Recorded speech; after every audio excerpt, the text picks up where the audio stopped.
My dad came from France. My mother was born here in San Francisco during the earthquake. Okay.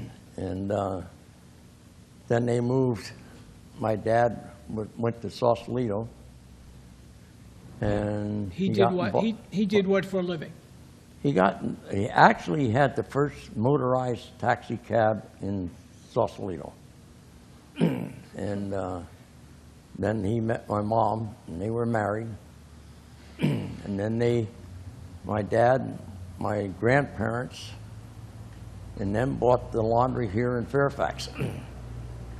And ever since then, we've been living in Fairfax. So how old were you when you came to Fairfax, when they moved to Fairfax? I was born here in Fairfax. Oh, you were born? I was born in Ross, but I was in Fairfax at the time. That was in 1926. Okay. So. Any brothers or sisters? I have a sister. She's living in San Anselmo. She married Jimmy Turini from San Rafael, which Jimmy's brothers were in the fire department of San Rafael at that time. And that was about it on that. Are you the oldest or youngest? I'm the oldest, yes. Yeah, My sister's younger than I am. Okay. Where did you go to school, starting in? I went to school here in Fairfax, and then there for a couple of years I went to Marin. I can't even remember the name, but Marin School for Boys in Fairfax. It's now the Over-in-Town Country Club, when that was a school there. And then I went to TAM. How did you get from Fairfax to TAM every morning? At that time, we were driving. I remember that. We were driving down to TAM. So they had the buses, and the trains just stopped at that time. Then they put the buses in. So as a kid growing up, you still had the trains coming through town? Oh, yeah. The trains were still coming through Fairfax, and they stopped at, actually they stopped in Manor was the last stop at that time. I don't remember them going over the hill. Yeah. Well, what was it like being a kid in Fairfax, growing up in Fairfax? Just a small community, that's all. Everybody knew you, right? Everybody knew everybody else. There wasn't too many people here. And what do you think the population was? When you. Bill, I would have no idea. I really don't remember. 5,000 maybe. I don't even think it was 5,000. Yeah. And I can remember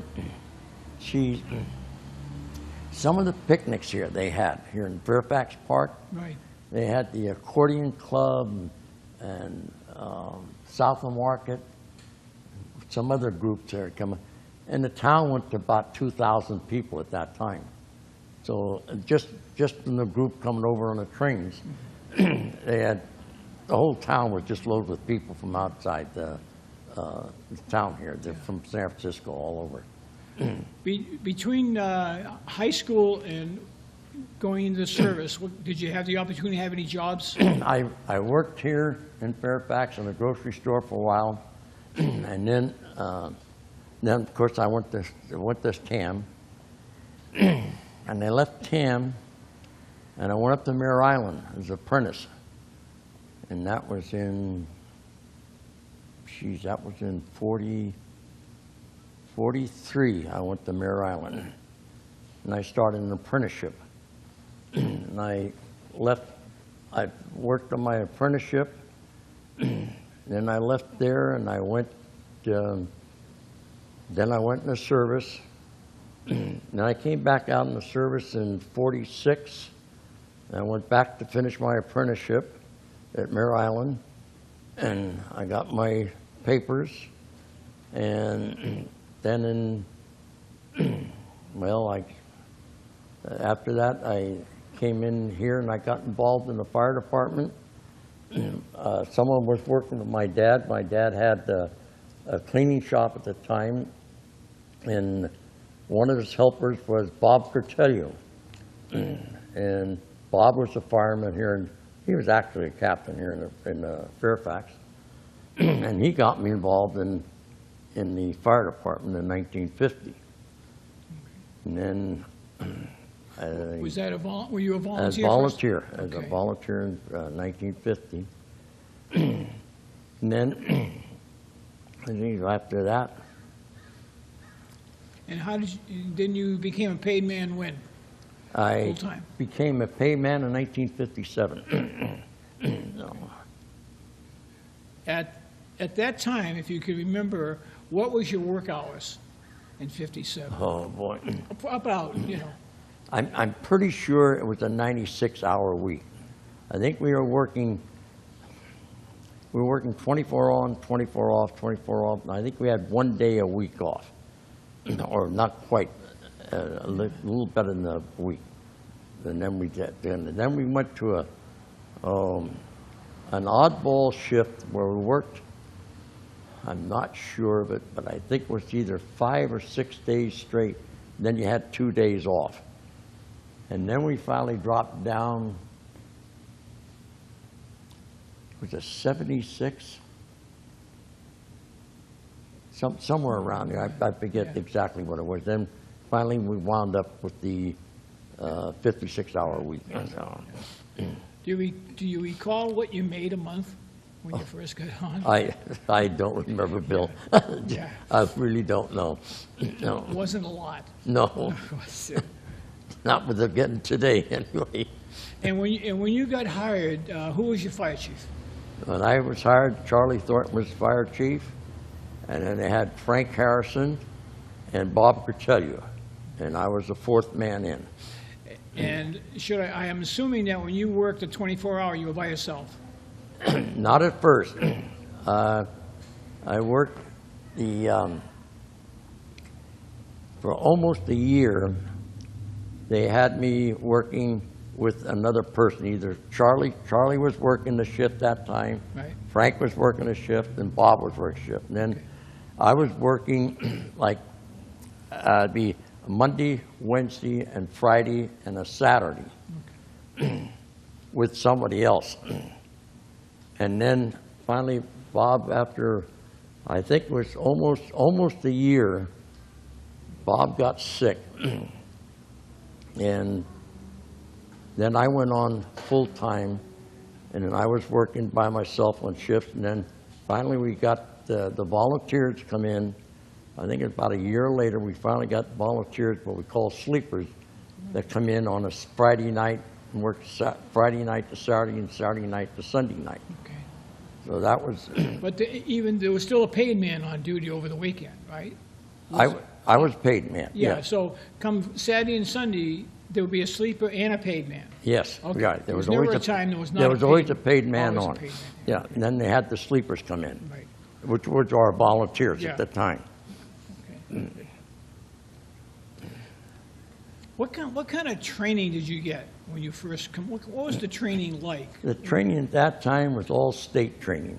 I remember, you probably remember Harvey Gruber, and I can't remember some of the other ones, but Harvey Gruber was the biggest man that came in and did all the training for almost all the departments in the county, I guess. Yes, No. yeah.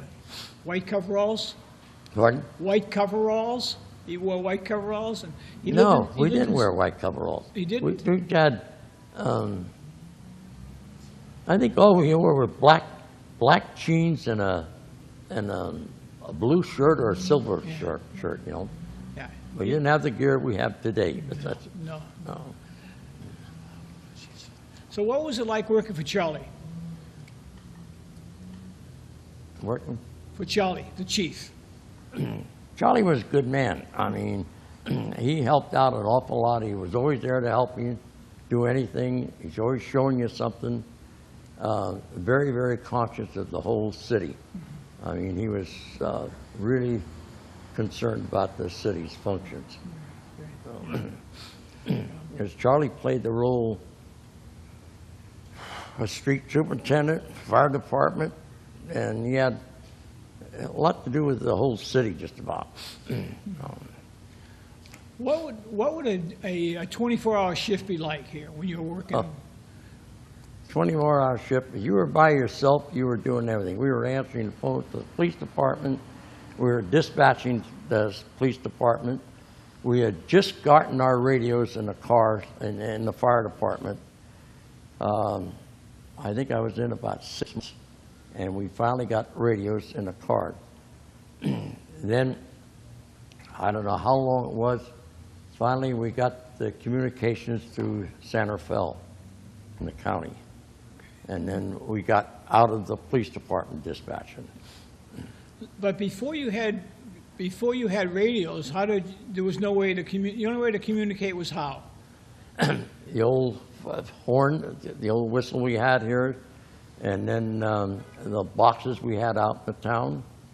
And then they just pull a box, or someone come into the station and tell you had a fire here or an accident here, whatever the case was. Right. So, No communications between nobody? No communications. Wow. No walkie-talkies or anything at that time. Do you recall the first portable radios you received? I remember, but the radios in the truck, and then later on I think we got the portables, but that was really a long time after the radio thing. Yeah. It was quite an invention, the portable radio. Pardon? It was quite an invention, the Yes, portable it radio. was. It was. Quite a deal. Yeah. Communications were a lot better.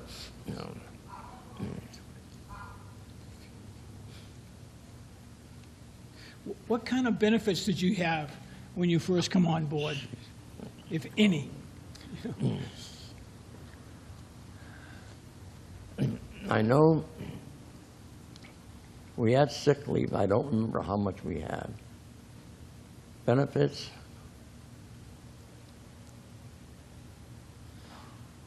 Probably just Social Security, you think? Yeah, we had Social Security. We had that until, I believe it was 62.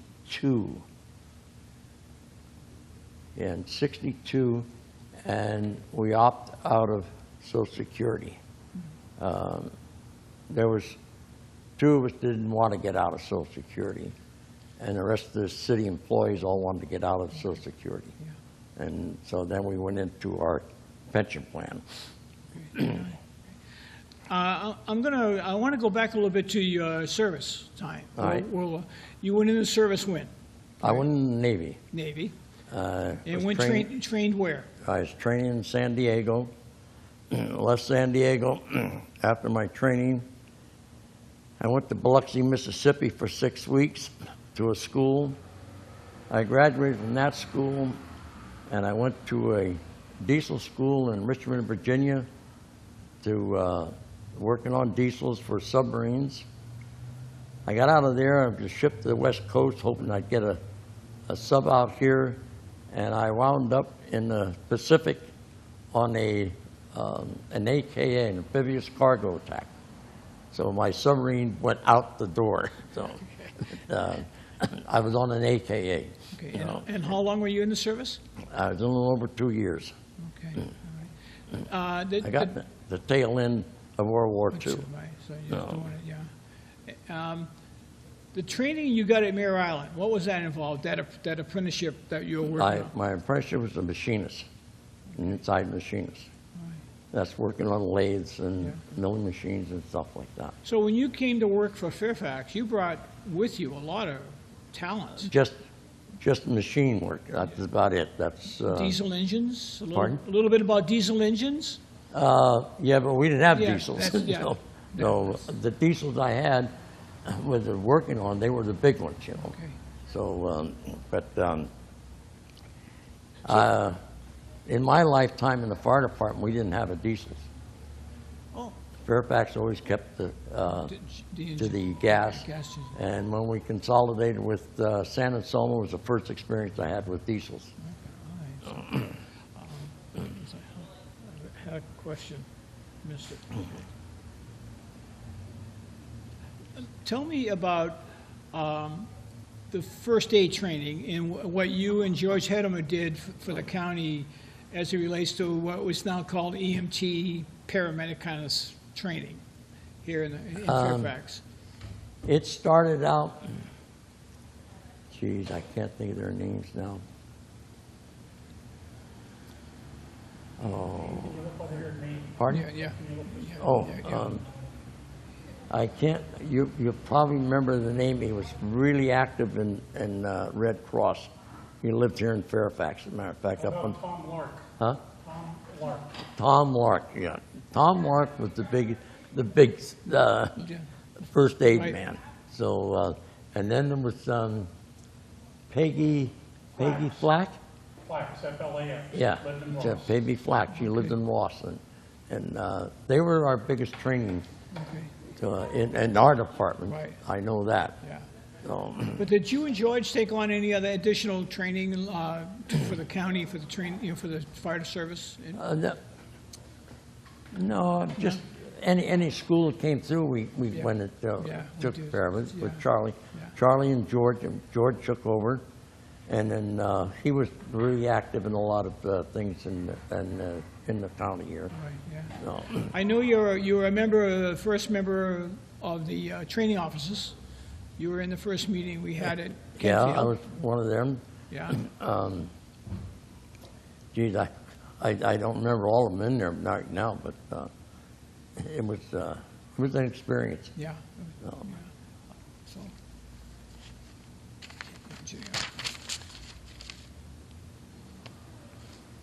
Was there any overtime compensation? oh, yeah. You got paid, not, I think it was just time and a half you got off. That was normally what it was anyway. Yes, we did get a lot of overtime. But it wasn't money, it was just time on the No, books. it was, you got paid. You got paid for it. There was a period of time where you could take extra days off, but very, very little. Mostly was all paid. Right. Vacation time, how much would you get? You know, Bill, I really don't remember what our vacation was. It was per shift, I would imagine. You Yeah. know, so many shifts. But if I recall right, we had about 2 weeks off, if I remember. So, So when you're on your, well, you didn't, once you come to a 56 work week, did you have odd jobs between, you know? when oh you're yeah, on- yeah. I worked for a contractor off duty, and building houses. But I worked for a man that built houses, but he only built one house a year, and he took his time on it. That's all he wanted, was one house a year. And he was one of our councilmen at the time. So other than that, that was about it. Can you recall what would be one of the major incidents that you were involved in over your career? You know, I yeah. I don't remember, Bill. Yeah, I mean, just our structure fires are about the only thing, and we had a lot of grass fires at the time. Yeah. But as the community grew, the grass went down, houses went up, and we had more structure fires than anything else. Okay. So, I'm told that water used to run through this station once in a while. yeah, that was just after we moved in. Well, quite a few years after. I think it was 2000. No. When was it? There was a big flood. We had 18 inches of water in the station here. And I remember in our dormitories, the water just came up to the beds. So we had to get all new beds after that. And this place was a mess at the time. So, Was this always the site of the fire stations? in No. Fairfax? the original firehouse was right next door, and it protruded out on the Bolinas Road. It was a bear getting out of the station. It was right on the corner on an angle, and it was hard getting out the engine.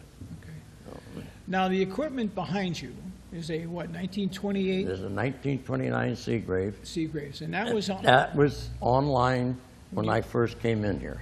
okay. It wasn't used too much, but we had, our first engine here was a 36 Ford that built by Van Pelt, and then we got we had an international pickup like we all did, and it had a little pump on it with, I think it was down 150 gallons of water maybe. Yeah. And then we got the GMC, and by Van Pelt again, and then finally, that was about it on my case. In your case, yeah. What did you think of the merger, when the merger came with San Anselmo and Sleepy Hollow? The merger, I think it's just like they had in the last couple of years with Ross. I mean, it's been talked about merging with San Anselmo and not merging with San Anselmo. At that time, I didn't care. Whatever the guys wanted, because I was looking forward to retirement in a couple of years anyway. I said, whatever you want to do is fine. Myself, I think it was a great deal. I mean, it made us a little bit closer together because we'd respond to their calls, they'd respond to our calls anyway, so we're working together. And the merger, I think, was great.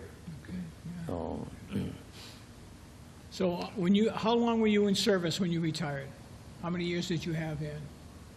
About almost 29 years. Wow, that's a long time. No, not quite 29.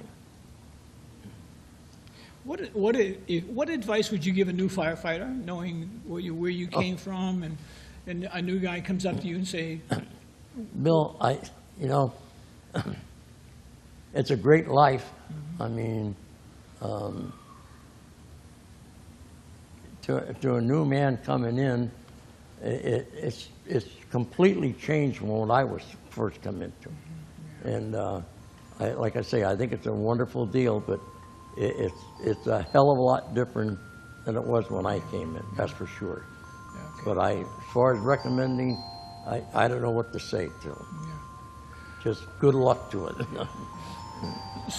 So when you came on board, was there any training? Did they give you training when you were Yeah, on? we had training. Charlie put on training. We had about at least 3 or 4 drills a month. And normally it was on a weekend because and then we trained in station. But there's not a hell of a lot you can do training with one man on duty, and the chief's always busy. So, and he actually was on shift at the time I came in. Yeah. So and then you just had to take care of everything. Yeah, it's kind of difficult. It's kind of strange to think back when you and I started working. We were the only guys in the station for 24 hours. Right. The little things in life you took for granted. Yeah. Now so now you're living up in Arnold. In Arnold, yes. What drew you up there? How'd you get up to Arnold? Fairfax? My wife found a spot up there, and she was always going up there years ago, and she liked it. We went up there quite a bit of time, and one day we were cruising around, and we found a house up there we liked, so we got it. That was it. Okay. So now that you're retired, how do you fill your time? You travel? You got hobbies? I do traveling. I fool around. I'm involved in a lodge up there, and just that's about it. Just enjoying life. Oh yes, definitely. I would. Yeah. Me It's too. a great life.